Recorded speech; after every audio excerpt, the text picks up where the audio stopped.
What's going on, everyone? Jake here again. So today I wanted to do a video on my 2006 Charger Daytona. I've talked about it in some previous videos. I talked a lot about it in my Chuck E. Cheese video. Um, yeah, I picked this car up last year sometime for $500, if you can believe that. Say these cars are usually, some other ones I've seen are selling for around between 8 to 10 grand, depending on what's done to them and everything. So for $500, you know, deal of a lifetime. But what happened is my uncle had one of these cars probably about 10 years ago or so. He had a red one. They called the Torrid red Daytona. And, I've always kind of liked them ever since. So, I kind of wanted one. And I got on Marketplace on Facebook and found one. This guy had about a half hour or so from me. And I think he had it listed for like $2,500 or something with a bad timing chain. And I guess, let's say the 5.7s are known for timing chains going on them. So I messaged him just for the heck of it. I was like, what would you take for it? See if, maybe you'd take 15 or something like that. He come back at me. He's like, you can pick it up tomorrow morning. I'll take $500. I was like, you gotta be kidding. So sure enough, I woke up the next morning and drove out there with my truck and trailer, and I picked it up from him for $500. And let's say I ended up buying another parts car because I looked into the timing chain kits. They're like $70. They're pretty cheap. But he said he had already done a timing chain on it, so I really didn't want. And not knowing what else could have been wrong inside the engine, like could have messed up pistons, whatever. I didn't really trust it, so I went ahead and just bought a whole nother parts car. I think I paid like $800 for it, and pulled the engine out of it. I sold the bad engine out of the Daytona for like I think $450. So pretty much what I paid for the Daytona, I sold the bad engine for. And then the parts car, I sold everything I could. I sold the wheels, I sold the interior, I sold the doors, the trunk light, everything I could to make my money back. So I've got like under $1,000 into this car, which is pretty awesome. Yeah. Anyways, let me take you out and check it out. Alright, so here it is, guys. You probably saw it in the background. I just recently did the video on this, but here it is. I've never shown it on any of my videos before, I don't think. But you have to excuse the dirt. I did just have it washed. I pulled it out and hand washed the whole car like a week ago, but for some reason, sitting under this carport, if I could talk today, it just gets filthy. But I mean, yeah, I'll give you a walk around of it here real quick. As you can see, it is not perfect in any means. There are plenty of scuffs and scratches and a little bit of rust. Really, the only rust I've noticed on the whole car is just, typical wheel well rust. Just a little bit bubble in there. I was thinking about looking into seeing what it would cost to have somebody repair it, so I don't want it to get any worse. Same over here. Just a little bit right there, not terrible. It's got drilled and slotted rotors on it. They were on it when I got it. I'll show you the inside here. I did just have it detailed earlier this year, so it's still pretty clean because I really haven't driven it. It's been sitting. But then typical spots on the seat from people sliding in and out of their seat. I've got Daytona on the headrests, in the front, not in the rear, just in the fronts. Got this nice orange in the center, matches it. And we got our Go Man Go Daytona plaque over here. This car is number 2548 out of 4,000. See, the orange one, when they first came out with these cars, the orange ones and the yellow ones, which the yellow ones are called Top Banana, they were the first two to come out. And then later they had the purple Plum Crazy, the red Torrid, and the green Sublime. And I think maybe there was some white ones, a very, very limited number of white ones. I'm not sure. But on the dash you can see This car's only got 99,000 miles. It's about to roll over to 100,000. Which is another reason I haven't really been driving it.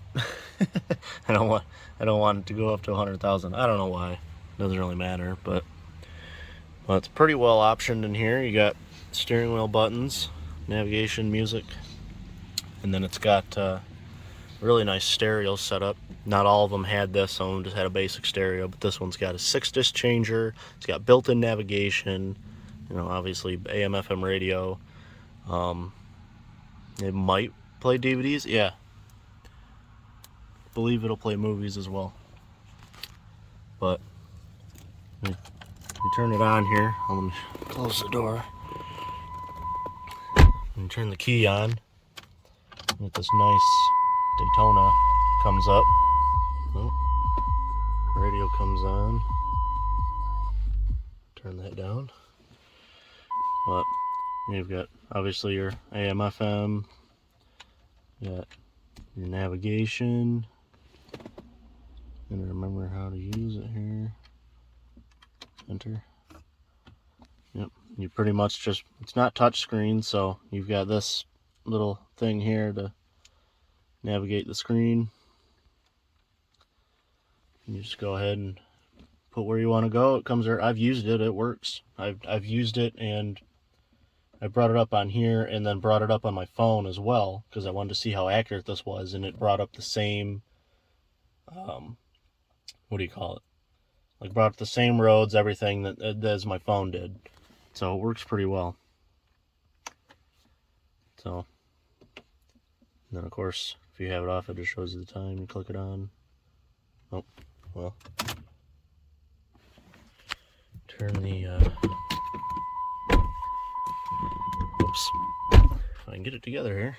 When you first turn the car on, you get the Dodge logo there. Pretty cool. And then it also gives you, on the dash, you have your temperature outside, you've got your, what way you're going, and gives you your radio station up there too. So, yeah, pretty nice. It's also got the moonroof, got heated seats, you got climate control. You know, if you want to have the heat on, your passenger wants the AC on, go for it. What else? Oh, the rearview mirror, it does have OnStar on it, but I don't think, I put this mirror on this car because it was in here, because it had the rearview mirror that was up here had some film on it, and it didn't look very good, so I threw that one in there, but I don't think it has OnStar. And then we've got our garage door openers up here, built in. Little sunglasses storage there. Got our hidden cup holders, which is nice. Ashtrays in here. It sticks sometimes. And then obviously just your center console storage. You've got a cigarette lighter there. And then pretty sure there's one in here as well. When that likes to open, which it doesn't want to right now. And then obviously your glove box. You know, just basic stuff that every car has. Go ahead and pop the hood here.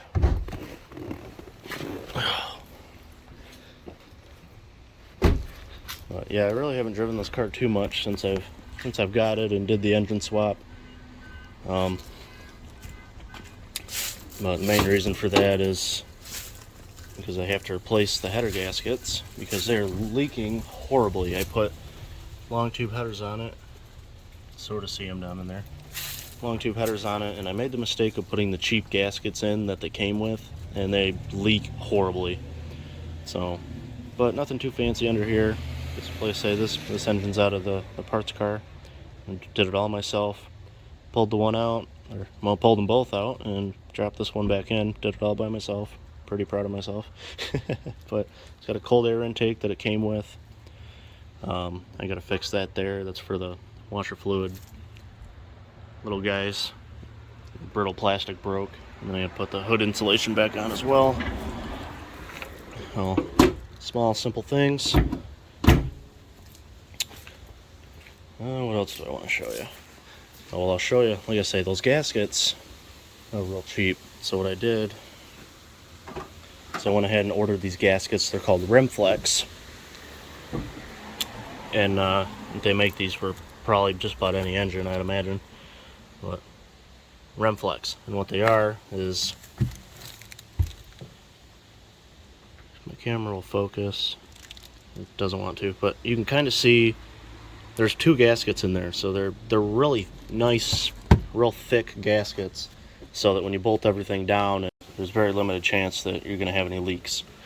So, and then I've got these here, which the exhaust shop didn't want to put on for me for whatever reason, but they are electric cutouts. You have to open up the exhaust, make it loud, and they work off a electric wireless remote, which is nice, or I'm sure you could wire them up to a switch inside your car. So eventually I want to have those put on. But yeah, I mean that's about it. Oh, I want to show you the headers and the Flowmasters. The Flowmasters I got off of the parts car, because this just had stock exhaust on it. You can see them there. So it sounds pretty good. There's the headers. But I guess I can go ahead and give you a startup on it. Although it doesn't sound very, it kind of sounds like an old tractor with the exhaust leaks off the headers, but you can't hear it too bad from the back. So I'll slip you up here.